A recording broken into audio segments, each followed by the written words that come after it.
In the kingdom of Tryland, there are many noble houses that contribute to the 3 cities of this thriving kingdom, such as the House of Lyres, whose members uphold the harmony and prosperity of Tryland through unwavering vigilance and steadfast loyalty for both her citizens and royalty.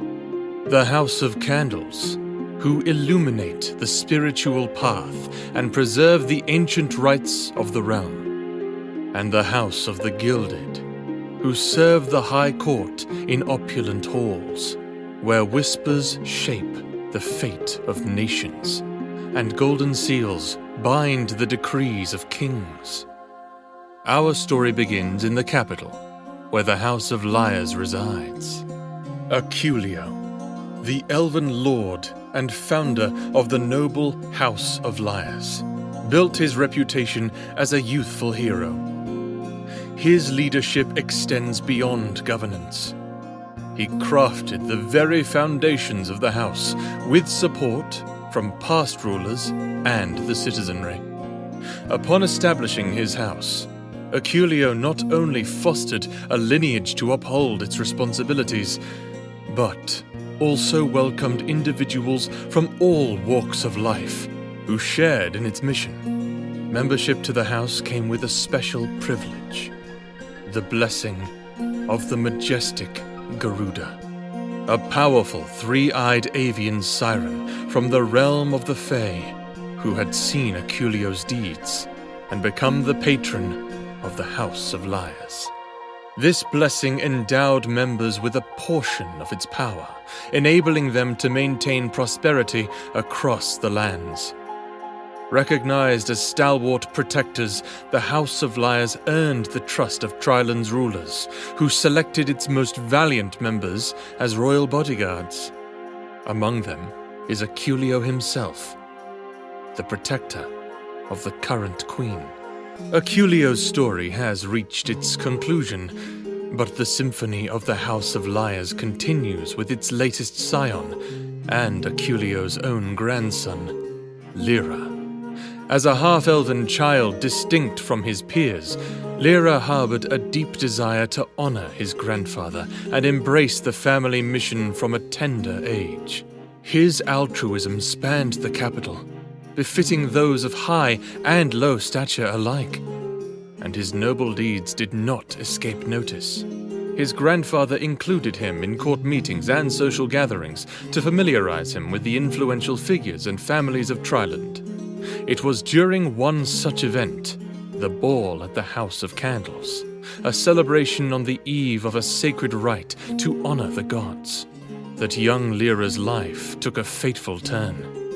Despite the joyous atmosphere, he found the adult conversations dull and decided to explore the castle, evading the watchful eyes of the attendees. He ventured into the cellar, where rows of ambrosia awaited his selection. As he deliberated, a slightly ajar door caught his eye, emitting an eerie glow that piqued his curiosity. Compelled to investigate, Lyra entered and found himself descending into a dungeon, a startling discovery in a place meant to be a bastion of faith. His shock deepened when he spotted a boy, shackled and bruised, locked behind bars. The boy's gaze, heavy with curiosity and pain, spurred Lyra to flee to the surface and confide in his grandfather about the dark secret hidden within the House of Candles. Aculio maintained his composure and discreetly exited the ball with Lyra. The following day, they appealed to the queen, who, trusting Aculio's word, ordered a thorough investigation of the premises. Led by Aculio and the captain of the guard, the search party confronted Margaret, the ruler of the House of Candles, who welcomed them with a deceptive smile. Despite their efforts, the dungeon and its unfortunate resident remained hidden, presumably concealed by Margaret in anticipation of their arrival. As Aculio and the guards reluctantly departed, Margaret's sinister smile lingered in his mind, marking the onset of a deep-seated rivalry between the two houses. Amid the sacred celebrations, Margaret seized the opportunity to discredit the House of Lyres, accusing them of committing sacrilege on such a holy day. Lyra, profoundly shaken by the unfolding events, knew the truth of what he had witnessed. Although his family stood beside him, he felt compelled to restore their honor. Determined, Lyra decided to sneak back onto the grounds of the House of Candles to uncover the entrance to the dungeon and rescue the boy. As he searched for a way inside, a soft voice called out from below, and by simply looking down, there he was. Overwhelmed with relief, Lyra knelt down and reassured him of his commitment to liberation. But, to his shock, the boy smiled, expressing no desire for rescue. He revealed that he was bred for sacrifice to a dark god whom his family secretly worshipped, not for the kingdom's preservation, but for their own gain. His life, from birth, was destined for this purpose, to be a worthy offering during a blood eclipse in the coming years. Lyra, unable to comprehend the boy's acceptance of such a grim fate, demanded to understand his willingness to embrace such brutality. The boy's response was simple, yet profound. He found happiness in his purpose, believing his sacrifice would further his family's prosperity. He even confessed to informing Margaret, the boy's grandmother, about Lyra's presence in the dungeons, further complicating Lyra's mission. Despite the revelations, Lyra saw genuine contentment in the boy's eyes. He vowed to visit him regularly, hoping to shift his perspective by sharing the beauty and warmth of the world beyond his dark confines. Over the years, Lyra kept his promise, recounting the vibrant life and kind deeds he experienced daily. The boy, now nearly a young man, listened intently, enchanted by Lyra's descriptions, but remained steadfast in his dreadful destiny, eager to bring joy to his family through his sacrifice. Lyra's sadness deepened with each visit, yet his resolve to save him never wavered, not merely out of a sense of duty, but because this nameless boy had become his first and closest friend. In the royal corridors of Tryland, Lyra's contributions to the kingdom, much like those of his ancestors, did not go unnoticed. The Queen, recognizing his valor and commitment, chose him for a role of profound significance. Instead of appointing him as a protector to a high court official or noble, she entrusted him with the safety of her own daughter, the princess. This decision was met with jubilation within the House of Lyres. It was a prestigious honor, acknowledging Lyra's merits and dedication. And amidst the celebrations, there came the time for Lyra to receive the Garuda's blessing. As the members gathered round the sacred pond, Lyra knelt down by the shimmering waters, which glowed with a soft, green light. He locked gazes with the third eye of the Garuda, reflected in the water, feeling its penetrating scrutiny that seemed to reach into the deepest recesses of his soul, places he himself had not explored. The Garuda offered no words, only a melodic note that resonated through the air as her visage gently faded into the calm of the pond. The crowd erupted in cheers for the successful bestowal of the blessing. Yet, Lyra was gripped by an unexpected sense of dread. In the days that followed, he felt unchanged, lacking the enhanced strength or wisdom that typically accompanied the Garuda's blessing. He had witnessed others in his house rise in stature and ability due to the Garuda's power, but he felt devoid of such gifts. Lyra's confidence wavered as he pondered his worthiness. Doubts plagued him, fueled by the knowledge of the Fae's penchant for mischief. Was he the subject of a cruel Fae joke? Why was he denied the powers he had seen manifest in his peers? How could he fulfill his duty to protect the princess and uphold the illustrious reputation of his house without the Garuda's gift? What did the Garuda see? And yet, despite these mounting uncertainties, Lyra still had a promise to uphold. He had a friend to see. On another visit to the dungeon beneath the House of Candles, Lyra confided in the boy, sharing his fears of failing his house. The boy, sympathetic to Lyra's distress, suggested a radical solution. Recently, he had been given access to ingredients and sacred texts to prepare for his own sacrifice. Among these texts, he discovered a ritual purported to bestow significant power. He offered Lyra a book detailing the ritual along with a special ingredient, a strand of hair from a creature of formidable power. Lyra, wrestling with his conscience, hesitated. The thought of engaging in what seemed a dark ritual filled him with uncertainty.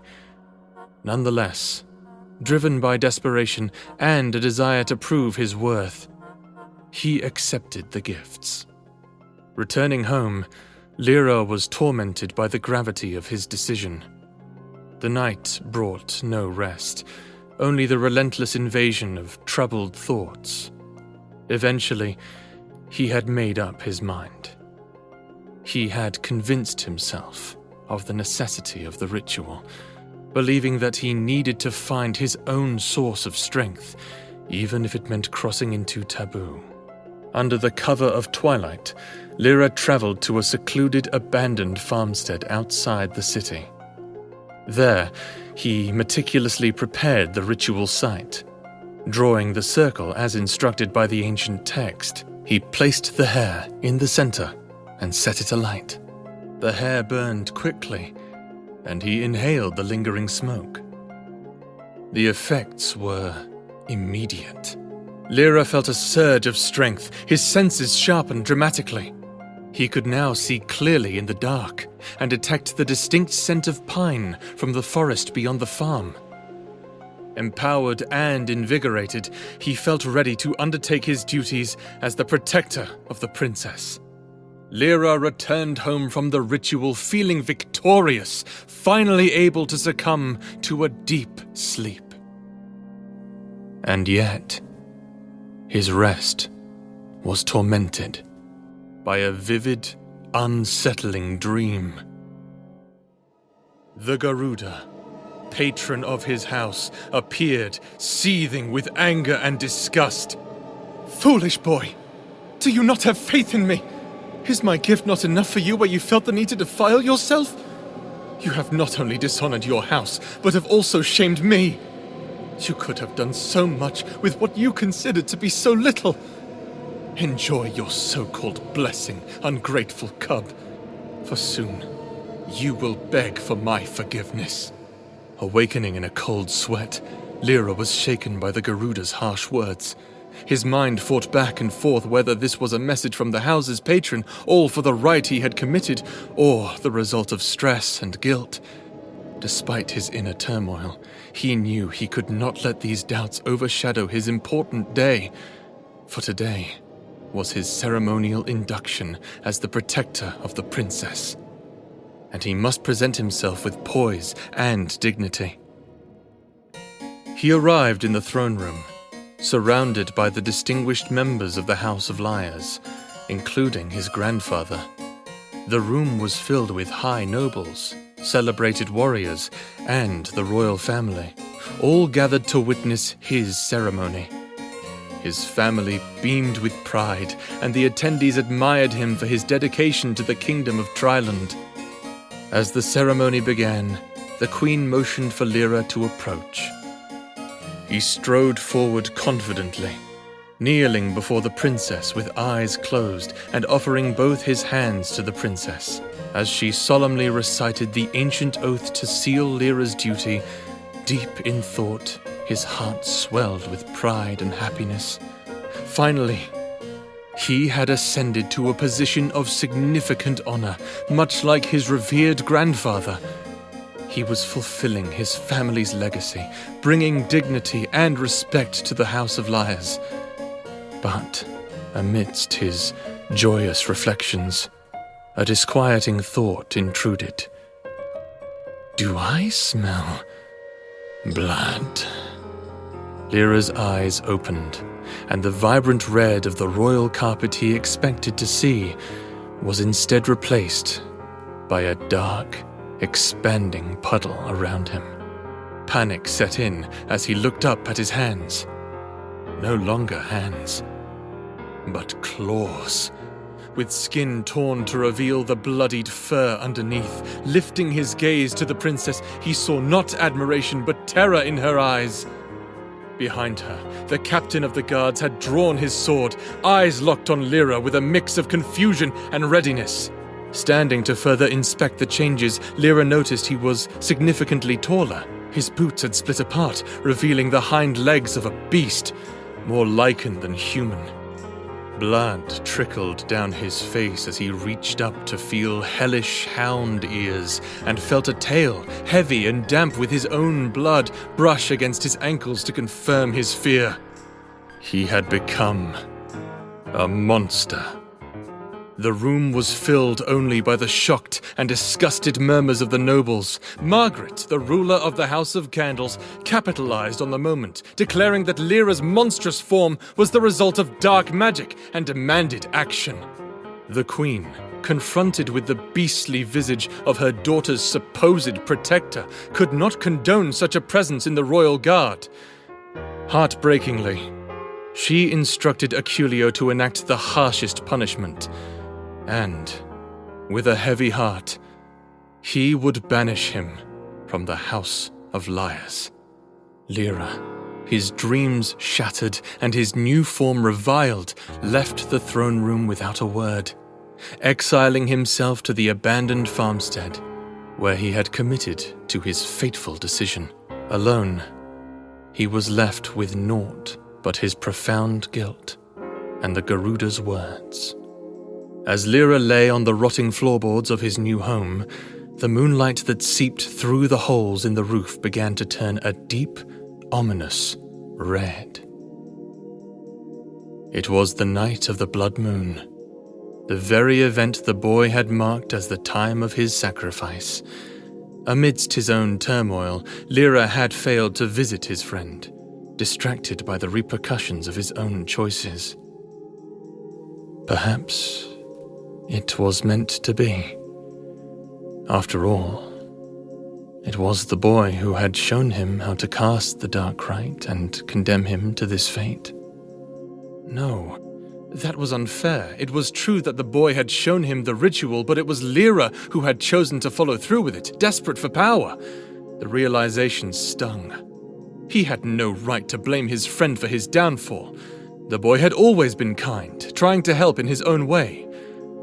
Regret washed over Lyra as he wished for one last chance to see him, to say goodbye. But that time had passed. Despite the weight of his mistakes and the isolation of his exile, a bittersweet thought offered a shred of comfort. At least one of us fulfilled their dream. This reflection, though heartrending, allowed Lyra a moment of resignation. With this small solace, he closed his eyes, letting sleep take him under the blood-red moon. Though he would suffer more. Awakened as though suddenly preyed upon, Lyra snapped his eyes open and scanned the room for the source of the ominous presence he sensed. His gaze was drawn to the darkest corner, where malevolent eyes glared back at him, paralyzing him with fear. As the eyes moved closer, they revealed a monstrous wolf its sharp bones jutting out through its skin like grotesque fur. Saliva pooled on the floor as it drooled. Each one of its 8 eyes seemed to possess its own will. This terrifying creature was Volgal, the ancient god of dominance and instinct. And it had come for Lyra. Not for a traditional hunt, but because Lyra had summoned him through his ritual. The god declared that Lyra had sought power, and power he would receive. Pain pulsed within Lyra's body as he began to lose any semblance of humanity, morphing into a true beast. Strength surged through him, along with a primal urge to hunt and kill. Despite the overwhelming new desires, Lyra fought to retain control, attempting to tame the monstrous lycanthropic form that had overtaken him. As he focused on calming his violent instincts, Volgal circled him, tempting him to embrace this ferocious new identity as his true self. Lyra managed to regain his previous form through sheer will, much to his own exhaustion. Volgal, impressed by Lyra's ability to master his beastly nature, deemed him worthy to become his vessel. He broke off a piece of his own bone, fashioning it into a mask, and offered it to Lyra, proposing that he wear it to spread Volgal's dominion across the world. Holding the mask, Lyra felt the wolf's essence shift within the mask, ready to seal their pact. However, Lyra had another plan. Using his newfound strength, he cracked the mask, trapping Volgal's spirit within it. Enraged, the wolf god cursed Lyra, vowing to one day escape his confinement. But Lyra was resolute, determined not to let such dark power loose upon the world. At least for now, for he believed the old god's words. With the crisis averted, Lyra placed the cracked mask above his fireplace, a grim trophy and a reminder of danger, of his own darker impulses. But such heavy thoughts could wait. Exhausted by the night's ordeal, Lyra finally surrendered to the deep sleep he desperately needed. Years had passed since Lyra's fateful transformation and self-imposed exile. What was once a dilapidated farmstead was now a robust home, surrounded by fields of wheat, vegetables, and hops, nourishment for both body and spirit. Lyra had become a skilled farmer and brewer, though his life was marked by solitude, punctuated only by the occasional goblin sneaking in from the forest to pilfer food. One day, while fetching water from the river, Lyra heard the clash of metal and animalistic growls emanating deeper within the woods. Driven by a mix of curiosity and concern, he hastened toward the sound of the noise. Hidden from view, he observed a group of disheveled warriors, likely new adventurers, engaging in a fierce battle with an armored werewolf. A sight he never expected to witness. As Lyra watched, ready to intervene if necessary to help these adventurers, he noticed a kobold cowering behind the werewolf, clutching a small treasure and trembling with fear. It became clear that the werewolf was not the aggressor, but a protector, defending the kobold from what appeared to be bandits. Resolved to act, Lyra stepped into the fray, his presence commanding the bandits to retreat under threat of greater violence. They fled without hesitation, for Lyra was unlike any monster they had ever seen. Since they retreated, the werewolf regarded Lyra with wary eyes, sniffing the air, likely assessing whether he was a friend or foe. Lyra gestured peacefully, indicating he meant no harm, and was about to return home when he heard a gentle "thank you" from the werewolf. Surprised, Lyra turned back to see a friendly expression on the werewolf's face, mirrored by the kobold, now perched on his shoulder. Overcoming his initial shock, Lyra noticed the werewolf, now introduced as Torvi, had a slash on his leg. He offered them shelter at his home across the river, where the kobold, Keela, could tend to the injury. Back at his farm, as Keela bandaged Torvi's wound, Lyra learned of their unique situation.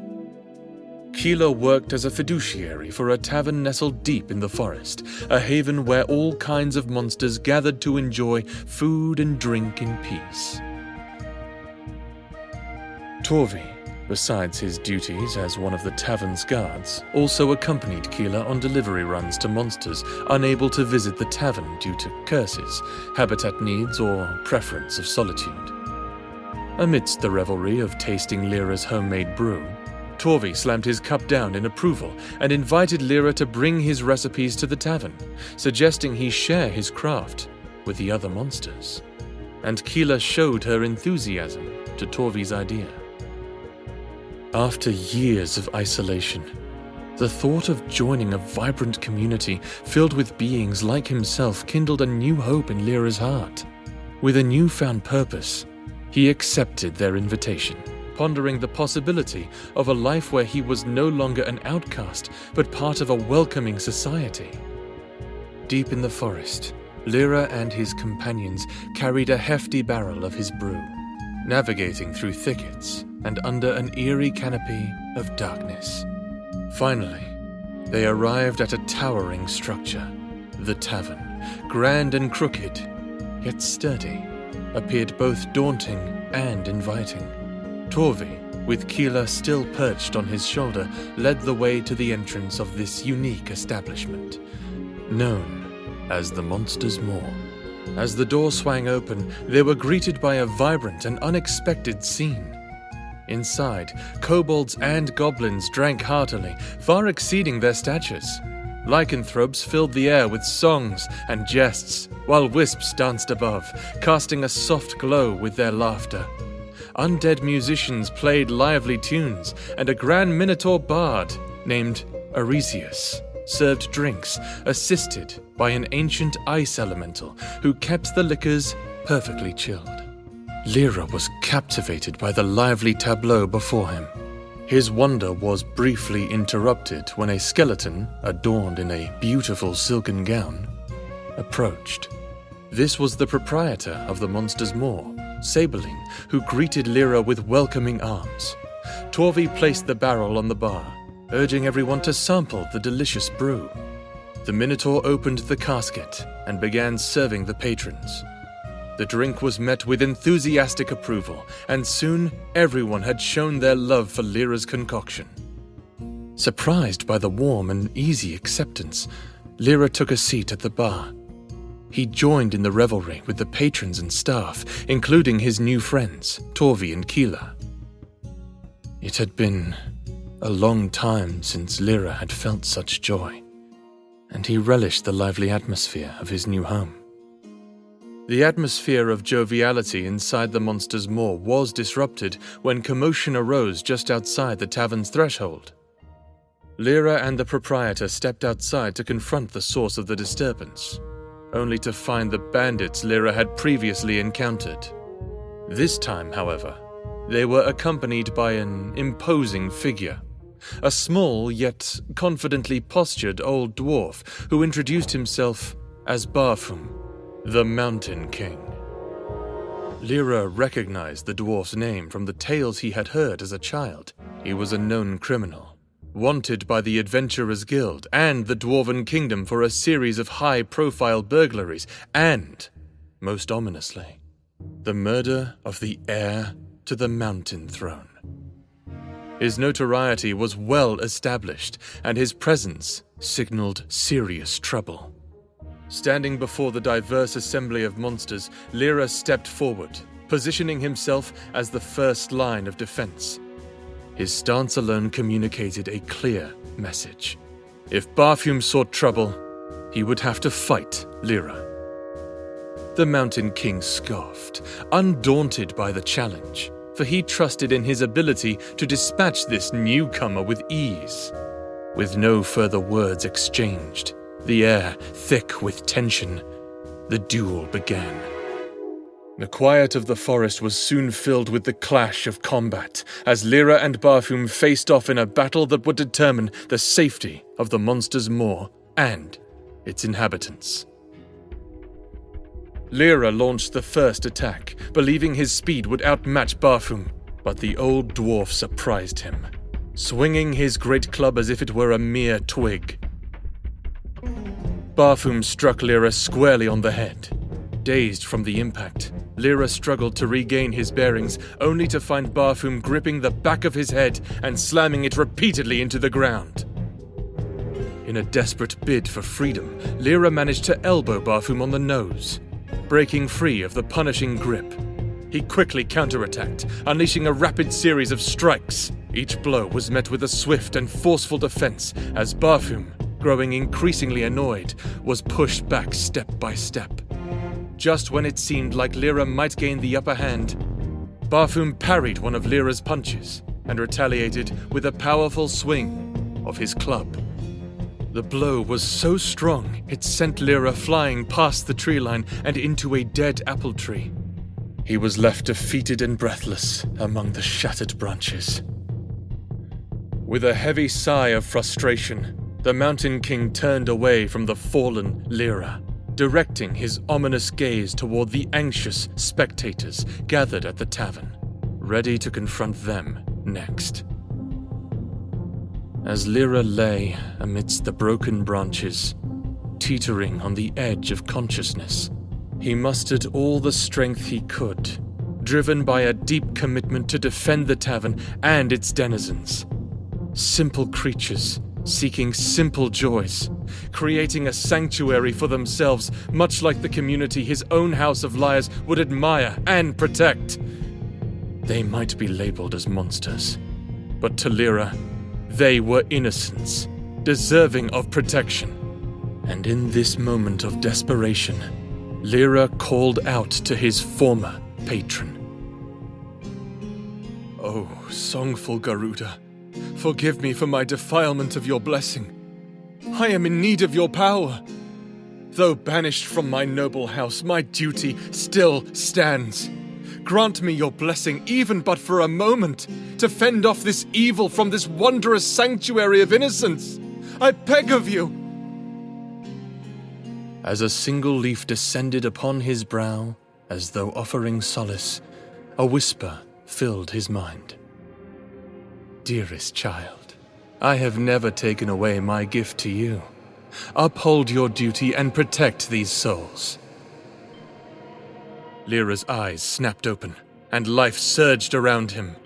The dead tree began to blossom with fresh leaves. Transforming into the werebeast form he had once vowed to master, Lyra now saw the blessing take its form. Feathers, like those of the great Garuda, fluttered along his arms, wings unfurled from his back, and a third eye opened upon his forehead.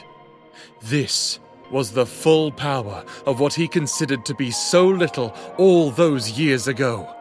Grasping a branch from the tree, he willed it to morph into a scythe by the power of the Garuda. A tool, not just for reaping, but for safeguarding what was precious to him. With new strength and resolve, Lyra soared toward the Mountain King, ready to confront him one final time. With the swiftness of the wind and the precision of a seasoned hunter, Lyra entered the fray once more, transformed and formidable. Barfume, the notorious Mountain King, was taken aback by Lyra's unexpected resurgence.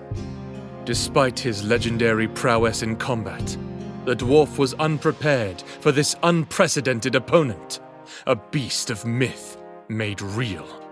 Lyra's strikes were quick and lethal. each blow delivered with a ferocity that Barfoom struggled to match. The speed was overwhelming, and yet it was the intensity in Lyra's eyes that truly unnerved the dwarf. Those eyes, calm and penetrating, seemed to pierce Barfoom's very soul, carrying an unspoken warning of the futility of resistance. Convinced of his impending defeat, Barfoom's resolve wavered. In a critical moment, the dwarf lost his footing.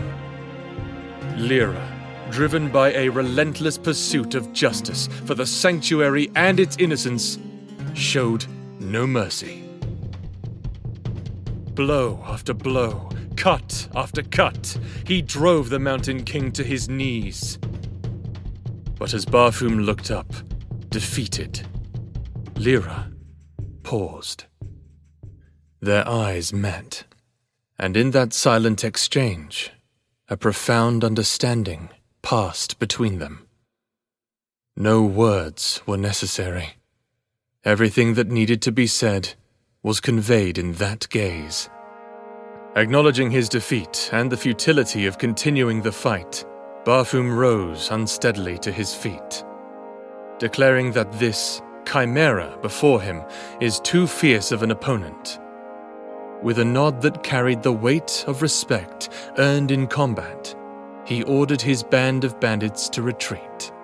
They disappeared into the forest, leaving Lyra standing victorious. With his decisive victory over Barfoom and the bandits, Lyra not only reclaimed his role as a guardian of peace, but also deepened his commitment to the inhabitants of Mirthwood. His farm, originally intended for his own use, now served the greater needs of the tavern, contributing to the community that had once welcomed him as one of their own. Lyra frequently visited the Monsters' Maw, enjoying the raucous stories and playful banter of its diverse inhabitants and his friends. On the nights that followed delivering his hop harvests, he would stand behind the bar alongside the Minotaur, brewing his special concoction for the grateful crowd. Whenever trouble stirred within Mirthwood, Lyra was quick to intervene, ensuring that the tranquility of this sanctuary remained undisturbed. His days were fulfilling, marked by camaraderie and a sense of purpose that had once seemed lost to him. As he sat on the porch of his farmstead, overlooking the fields with a distinct view of the capital of Tryland, Lyra often found himself lost in contemplation, puffing thoughtfully on his pipe. These moments of reflection allowed him to ponder his tumultuous journey, the struggles and the trials he had endured. In his heart, he believed that all the hardships had been worthwhile. He cherished the thought that the boy he had once befriended, who had unknowingly set him on this path, would be proud to see what he had achieved. Lyra also hoped that, perhaps, one day, even his grandfather could see the peace and protection he had brought to this corner of the kingdom. In the quiet of Mirthwood, amidst the laughter and tales echoing from the tavern, Lyra found a contentment that had once seemed unattainable, a testament to his resilience and the new life he had built among the monsters of the forest. As Lyra settled into his thoughts on the porch, a fleeting memory drifted back to him. The Mountain King's final word. Chimera. Initially intended as a taunt, the term now resonated with Lyra, encapsulating the diverse facets of his identity. A smile crept across his face as he embraced the label. Leaning back in his chair, he took a leisurely puff from his pipe, allowing the smoke to swirl and mingle with the gentle evening breeze. The setting sun painted the sky in hues of gold and crimson, casting a warm glow over his serene homestead.